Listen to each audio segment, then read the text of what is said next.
Welcome to McPlum, simple solutions served daily. In this video, I will show you how to make taco sauce. Forget store-bought options. This recipe is incredibly easy and yields a far superior flavor. We'll walk through each step, ensuring your homemade sauce is the star of your next taco night. Get ready to elevate your culinary game with this essential condiment.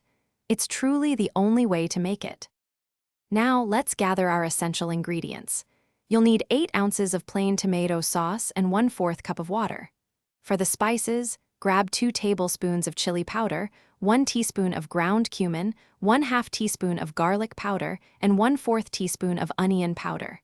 If you like a little heat, add 1/4 teaspoon of cayenne pepper. Mix these well in a small saucepan. Once your ingredients are combined in the saucepan, place it over medium heat.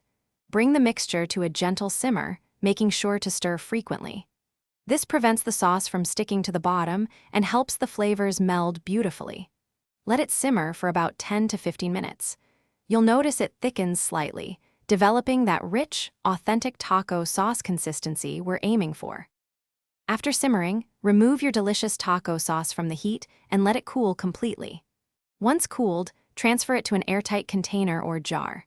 This sauce is perfect for tacos, burritos, or even as a dip. For more great tips and deals, and a book that can truly change how you think about money, check the description below. Store your homemade taco sauce in the refrigerator for up to 7 days and enjoy. Thanks for watching. Stay juicy and subscribe.